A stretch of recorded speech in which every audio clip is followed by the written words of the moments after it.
व्यंग्य रचना का शीर्षक है संकट बढ़ाते संकट मोचक। ऋग्वेद से चले थे, हनुमान चालीसा पर उतर आए। कवियों ऋषि मुनियों ने जो ग्रंथ खुद को ऊंचा उठाने के लिए रचे थे, वे दूसरों को नीचा दिखाने के काम आ रहे हैं। सत्ता पक्ष के सांसद विधायक तक इस ताक में हनुमान चालीसा लिए घूमने लगे हैं कि विरोधियों के दिखते ही पढ़ना शुरू कर सके।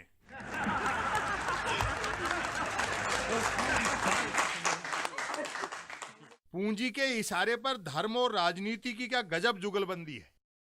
जिन्हें अपने घरों में संविधान पढ़ना चाहिए, वे औरों के घरों में हनुमान चालीसा पढ़ना चाहते हैं। जो काम इन दिनों हनुमान चालीसा भारत में कर रहा है, उतना तो स्वयं हनुमान जी ने लंका में नहीं किया होगा। यही हाल रहा तो वह दृश्य भी देखने को मिल सकता है कि लोकतंत्र के चारों कर्णधार मूंड मुड़ाए बैठे हैं और नागरिक गरुड़ पुराण सुन रहे हैं। अमरावती से निर्दलीय सांसद नवनीत राणा और उनके पति बडनेरा से निर्दलीय विधायक रवि राणा ने मुंबई में मुख्यमंत्री आवास मातोश्री के आगे जबरन हनुमान चालीसा पढ़ने की जिद की। लिहाजा दोनों को 14 दिनों की न्यायिक हिरासत में भेज दिया गया।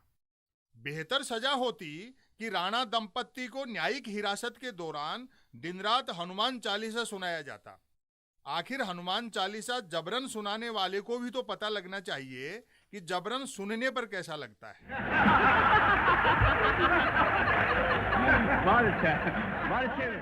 हनुमान चालीसा पाठ के पीछे की कूटनीति क्या है?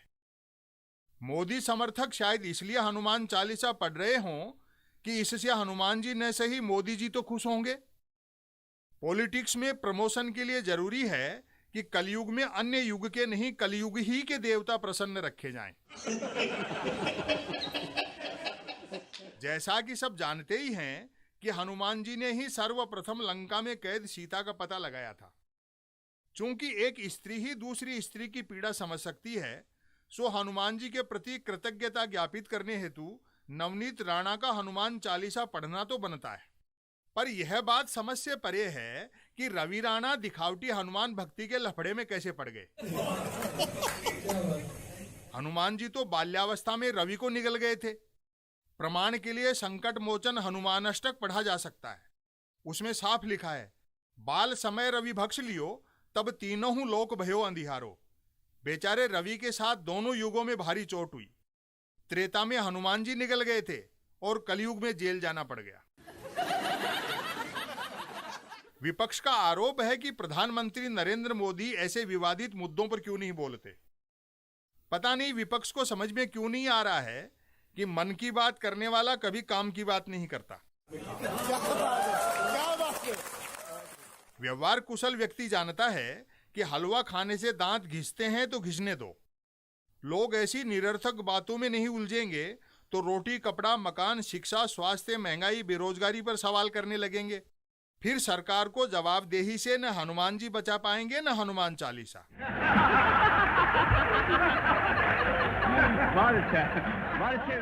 हनुमान जी महाराज हनुमान चालीसा पढ़ने वालों के भले ही काम न आ रहे हों, पर मोदी सरकार के खूब काम आ रहे हैं।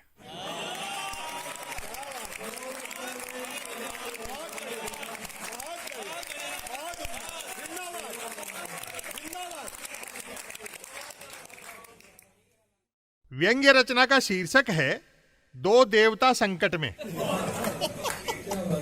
मीडिया खबरों के अनुसार घटना मध्य प्रदेश की है। घटना क्या, दुर्घटना कहिए। मंदिर से मूर्ति शनिदेव की चोरी हुई और पुलिस जिसे खोजबीन कर लाई वह यमराज निकले।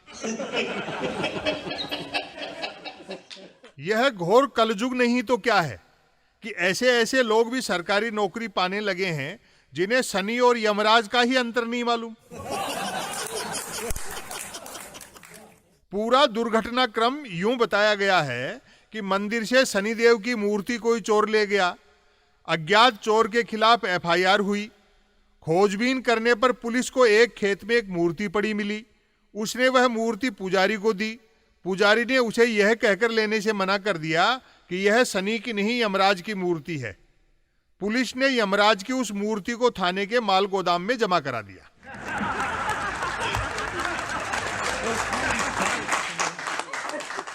दो देवताओं के साथ बड़ी अघट घटी। शनिदेव मिले नहीं और यमराज पुलिस थाना के माल गोदाम में बंद हैं। तो क्या यमराज को भी कोई चोर ही चुराकर खेत में पटक गया होगा? चोर ने यमराज को चुरा तो लिया होगा, लेकिन असलियत पता चलने पर उसके हाथ पांव फूल गए होंगे कि मैं उसको क्यों बेवक्त उठा लाया, जो वक्त आने पर हर एक को उठाता है। यह भी हो सकता है यमराज के साथ चोर ने नहीं, उसके वाहन ने चोट की हो। यमराज का वाहन भैंसा है, खेत में चरने छोड़ा होगा। पेट भरने के बाद स्मृति क्षीण हो ही जाती है, चरचरा कर मालिक को छोड़ छाड़ कर निकल लिया। शनिदेव वाले चोर को पुलिस ने यह सोचकर ढूंढने की कोशिश नहीं की होगी कि जो शनि से नहीं डरा उसका पुलिस भी क्या बिगाड़ लेगी। छोड़ो, ऐसे चोर से तो अब यमराज ही निपटेंगे।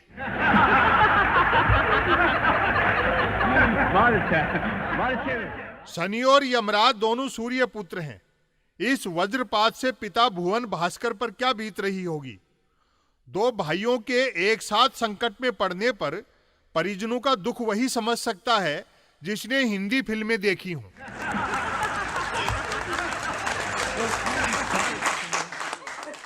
गनीमत समझो कि पुलिस के माल गोदामों में सूरज की किरणें नहीं झांकती, वरना पुलिस की लापरवाही का दंड अब तक दुनिया भुगत चुकी होती। शनि का वाहन कौवा है और यमराज का भैंसा। विश्वास न हो तो विकिपीडिया से कंफर्म कर सकते हो। भैंसे पर चलने वाले को शनि समझना गंभीर चूक नहीं तो क्या है। इतनी सी बात तो पुलिस को भी समझनी चाहिए कि चाहे जो विपत्ति आए, देवी देवता परस्पर वाहन नहीं बदलते हैं। पुलिस थाना के माल गोदाम में लूट चोरी की बरामद चीजों से घिरे धरे यमराज सोच रहे होंगे कि यहां से तो खेत में ही ठीक था। उस चोर पर क्या गुजर रही होगी जिसने शनि से पंगा ले लिया। वैसे तो शनि नेट 7.5 साल की कड़ी सजा देते हैं, लेकिन पूजा पाठ करने पर भी 2.5 साल से कम में पीछा नहीं छोड़ते।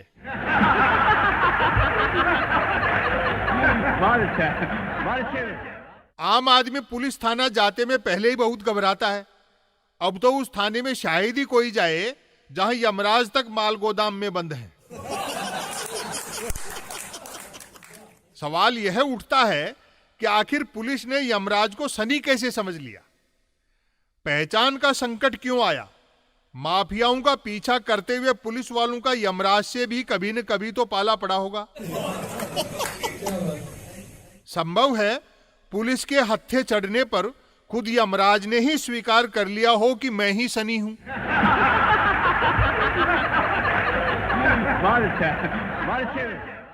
व्यंग्य रचना का शीर्षक है नया नारा सबसे न्यारा। अच्छे दिन के भुगत भोगी जानते हैं कि नारा एक ऐसा तीर होता है जो सीधा अमृत कुंड में लगता है और झेलने वाले पोस्टमार्टम के लायक भी नहीं बचते। ताजा खबर है कि उत्तर प्रदेश भाजपा ने आगामी विधानसभा चुनाव के मद्देनजर नया सूरज उगाने का संकल्प लिया है। योगी आदित्यनाथ जी के मुख्यमंत्री पद की शपथ लेते ही नया सूरज उगाने के प्रोजेक्ट पर काम शुरू कर दिया जाएगा।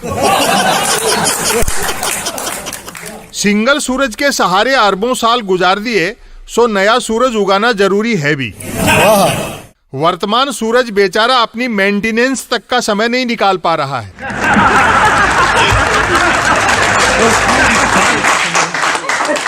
निर्माण से अब तक रोज वही सुबह शाम पूरब पश्चिम, ऊपर से यह लफड़ा और कि जो हमारी शाम होती है वह किसी और की सुबह होती है, जो हमारा पश्चिम है वह किसी और का पूरब है। यानी रात हमारे लिए ही होती है, सूरज के लिए नहीं। सर्दियों में घंटे आध घंटे का आराम चुरा लेता है तो उसकी सजा गर्मियों में ब्याज सहित भुगतनी पड़ती है। तापमान बढ़ने की शिकायत करने वालों को सोचना चाहिए कि जिसे 24 घंटे 365 दिन बिना रुके ड्यूटी देनी पड़े, वह आग नहीं उगलेगा तो क्या आइसक्रीम बांटेगा? अतः यूपी बीजेपी द्वारा नया सूरज उगा दिए जाने से हमें ही नहीं, वर्तमान सूरज को भी बड़ी रिलीफ मिलेगी। नया सूरज उगाना वाकई यूपी बीजेपी का मास्टर स्ट्रोक है, लेकिन मेरी कुछ एक शंकाएं हैं। जैसे नए वाले सूरज के उदय और अस्त की टाइमिंग क्या रहेगी? नया पुराना दोनों सूरज क्या साथ साथ उदय अस्त होंगे? यदि एक सूरज के डूबने पर दूसरा निकलेगा तो फिर बिना रातों के कैसे जिया जाएगा? हर समय दिन ही रहेगा तो फिर निशाचरों का क्या होगा? उत्तर प्रदेश के भाजपाइयों ने क्या इस समस्या पर गौर किया है कि उनके द्वारा नया सूरज उगा दिया जाने पर धरती पुराने सूरज के चक्कर काटेगी या नए के? क्या बात। आज वाला सूरज पूरब में उदय होकर पश्चिम में अस्त होता है। इसके लिए नेहरू को जिम्मेदार ठहराते हुए भाजपाइयों का कहीं नया सूरज उत्तर दक्षिण या दक्षिण उत्तर उगाने डुबाने का प्लान तो नहीं है? भाजपाई ऐसा टाइम टेबल तो सेट नहीं कर देंगे कि जब पुराना सूरज पूरब में निकल रहा होगा, ठीक उसी समय उनका बनाया नया सूरज पश्चिम में निकल रहा होगा।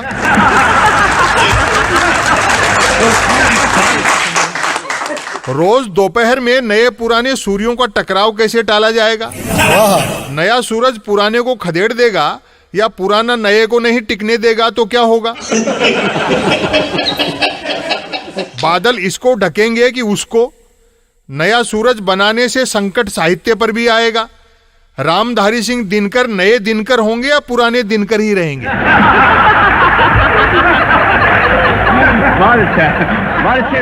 नए सूरज का अपना नया सौरमंडल होगा या दोनों आज वाले सौरमंडल से ही काम चलाते रहेंगे? क्या दोनों सूरजों की परिधि, व्यास, आयतन वगैरह बराबर ही होंगे?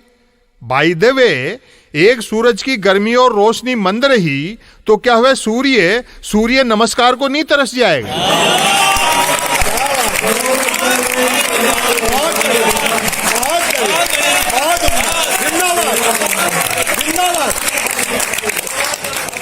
नया सूरज स्वदेशी होगा या सरदार पटेल की मूर्ति की तरह चीन वीन से बनवा कर मंगवाया जाएगा? धरती पर असेंबल करके लॉन्च किया जाएगा या डायरेक्ट आकाश में ही बनाया जाएगा? नया सूरज बनाने की बात करके योगी जी कहीं मोदी जी को इशारों इशारों में खो तो नहीं बोल रहे हैं? नया सूरज पुराने सूरज को मार्गदर्शक मंडल में तो नहीं डाल देगा?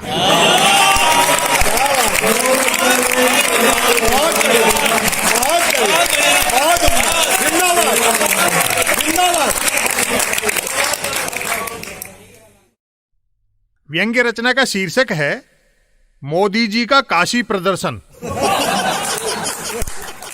परिवर्तन का मतलब प्रधानमंत्रियों के वस्त्र परिवर्तन से लिया जाए तो गत 7 सालों जितना परिवर्तन सचमुच विगत 70 सालों में नहीं हुआ।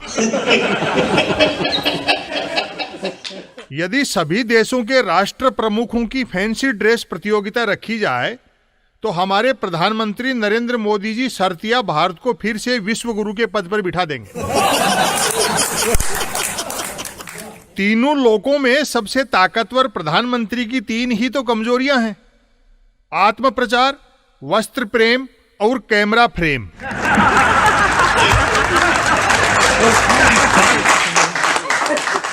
आउटगोइंग हो या इनकमिंग, हमारे प्रधानमंत्री 3 का संग साथ कभी नहीं छोड़ते: कैमरामैन, प्रेस अटैची और कपड़ों की अटैची।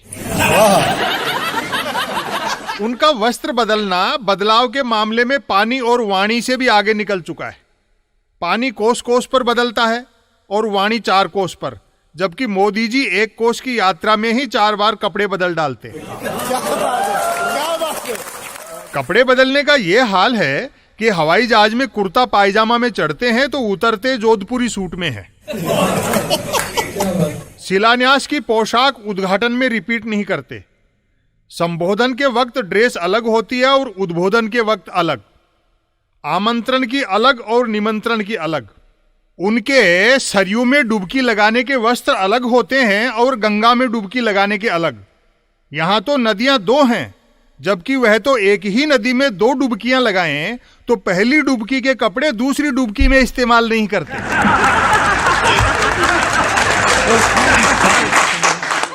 किसानों से माफी मांग ली, लेकिन कृषि बिल वापस लेते समय वे कपड़े वापस कहां पहने जो बिल बनाते समय पहने थे।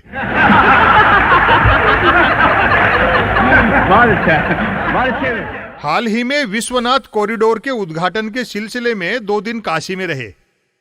धार्मिक यात्रा होने के बावजूद लगा कि वे शूटिंग शर्टिंग कंपनियों के विज्ञापन शूट कराने गए हैं। शिव शिव शिव, 2 ही दिनों में इतनी तरह के कपड़े पहन डाले कि अब तक के सारे पौराणिक टीवी सीरियलों के सारे देवता कलाकारों ने मिलकर भी क्या पहने होंगे। गनीमत रही कि बागंबर धारण करके त्रिशूल नहीं उठाया, वरना बचे खुचे लोकतंत्र का भी डमरू बज जाता।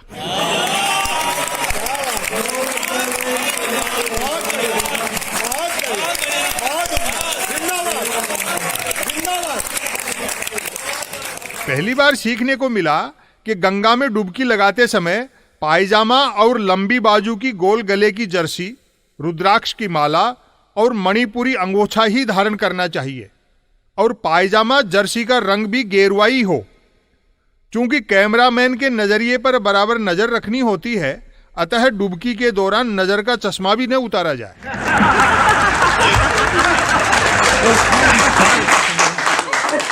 विरोधी मीन मेख निकाल रहे हैं कि गंगा स्नान के समय ऐसे वस्त्र विन्यास का क्या तुक था। तो भैया, प्रधानमंत्री का कॉस्ट्यूम डिजाइनर जानता है कि कड़ाके की सर्दी में कपड़े फुल लेंथ और गेरुआ ही पहनकर गंगा में डुबकियां लगाई जाएं तो लगना तो दूर, ठंड छू भी नहीं सकती। खैर मनाओ कि चुनाव 5 विधानसभाओं के ही हैं, लोकसभा के नहीं।